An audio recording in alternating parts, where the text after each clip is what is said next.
Macam pun yang berlaku dengan kita punya saudara-saudara kita di Palestina sekarang ini, ya kan. Ya subhanallah, kita kalau melihat di dalam Al-Quranul Karim, Allah subhanahu wa ta'ala menceritakan tentang kekejaman Yahudi pada zaman dahulu. La tusjudunna fil ardi marratain. Kamu akan melakukan kerosakan di atas muka bumi ini 2 kali. Kalau kamu kembali, maka kami akan kembali, kata Allah subhanahu wa ta'ala. Dalam sejarah, orang-orang Yahudi itu tidak mempunyai tempat untuk dia menetap di satu kawasan, tapi dia atau mereka ini dihukum oleh Allah untuk bertebaran di atas muka bumi ini. Satu di Germany, satu di Yaman, satu di Syam, satu lagi entah di mana. Falhasil di Eropa dan semerata tempat, kelompok-kelompok sedikit-sedikit macam tuh, sebagai hukuman 3000 tahun yang lalu kepada mereka untuk tidak punya tempat khusus bagi bangsa mereka. Sehinggalah Allah berkehendak untuk berlakunya peperangan di akhir zaman antara kaum muslimin dengan orang-orang Yahudi. Maka dalam surat Al-Isra, Allah subhanahu wa ta'ala berfirman, menumpukan kepada orang-orang Yahudi, tinggallah kamu di satu kawasan. Tinggallah kamu di satu kawasan, satu tapak di atas muka bumi ini. Yang dahulunya berpencar, tapi di akhir zaman dia akan berada di satu tempat khusus, dan di situ mereka akan bertempat, akan duduk, akan bermustautin, dan akan banyak jumlahnya, seperti mana berlaku di zaman kita sekarang. Kalau kita balik pada awal-awal tahun 19, awal-awal sebelum keruntuhan kerajaan Utsmani, orang-orang Yahudi datang pergi ke Palestina untuk pergi berziarah tempat ibadahnya mereka, macam sejenis haji bagi mereka. Itu mereka datang ke situ, ke Palestina, untuk macam ziarah, yakni sebagai pendatang. Cuma mereka datang tak balik. Sampailah tipu muslihat yang dibuat oleh beberapa penjajah, diberikan senjata apa semuanya. Akhirnya berlakulah peperangan kepada orang-orang Palestina yang ketika itu memang tidak memiliki senjata.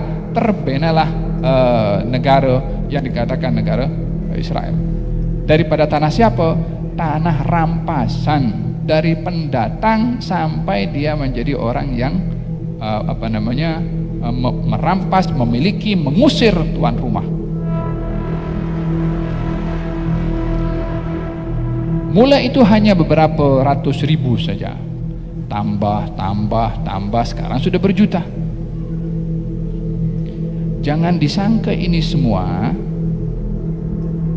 hal yang tak ada hikmah yang terjadi, tapi ada hikmah yang memang hal seperti ini ditentukan untuk terjadi.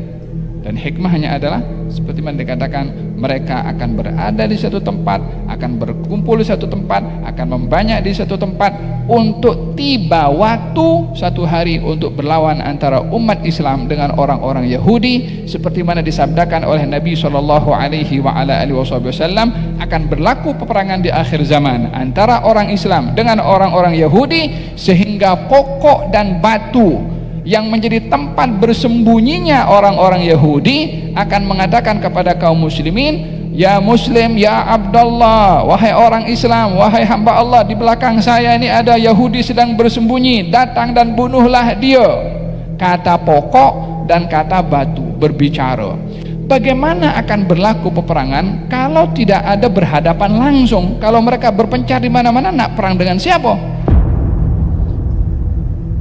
Jadi adanya mereka sekarang di sini ini hikmah yang akan berlaku sebagai satu persiapan yang akan berlaku peperangan di masa akan datang, untuk membenarkan apa yang disabdakan oleh Nabi dan apa yang difirmankan oleh Allah di dalam Al-Quranul Karim. Ya, kita tak mau Yahudi ada di situ, tapi ini kehendak yang akan berlaku, hikmah yang akan berlaku di akhir zaman. Nah, buat macam mana?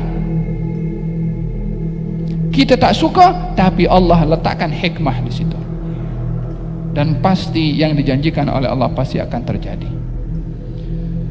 Ya, kita sedih dengan apa yang berlaku kepada masyarakat Palestina. Tapi ini adalah permulaan kepada kemenangan yang dijanjikan oleh Allah dan oleh Rasulnya di dalam Al-Quran dan juga dalam hadis Nabi Muhammad SAW. Wallahu la yukhliful mi'ad. Allah tidak akan mengingkari janjinya. Dan itu pasti. Cepat atau lambat, kita tengok atau kita tak tengok, itu bukan kita punya beyond kita punya authority untuk kita nak menentukan. Kita nak tengok macam mana ini Yahudi di pantai. La. Serahkan saja kepada yang maha berkuasa bila itu akan terjadi. Hanya kita memainkan peranan pada saat ini. Apa yang kita patut mainkan peranan di dalam menghadapi masalah seperti ini. Jangan sampai terlepas sesaat pun setiap sholat untuk mendoakan kepada mereka. At least paling tidak. Jangan sampai apa yang terjadi ini kita punya perspektif negatif. Jangan sampai kita punya sikap acuh tak acuh. Dah banyak berlaku seperti ini, macam dah terbiasa dengar, jangan begitu. Kita kena ambil berat dengan mereka, walaupun hanya sekedar dengan doa. Ya, kadang-kadang orang pun doa tak cukup. Tergantung kepada orang mahu menilai doa itu macam mana. Semakin sempit dan kecil pandangan seseorang terhadap doa, semakin dia melihat kurang berkesannya itu doa. Tapi semakin dalam dan tajam serta luas masyhad cara kita memandang kepada fungsi doa, maka kesannya pun akan diberikan masyhad yang besar juga oleh Allah, walaupun kita tidak menyadarinya. Tahukah kita kekuatan doa itu boleh mengubah hal yang mustahil untuk tidak mustahil? Yang itu tidak mungkin dilakukan oleh mana-mana orang yang memiliki kekuatan dan kepakaran serta kemahiran, sesiapapun juga. Hanya doa yang boleh. Tahukah apa menyebabkan Nabi Zakaria itu boleh istrinya mengandung dan melahirkan walaupun istrinya mandul, dan dia pun Nabi Zakaria usianya sudah tua, mustahil untuk punya anak. Dia pun ketika diberitahukan istrinya mengandung, dia terkejut. Macam mana boleh?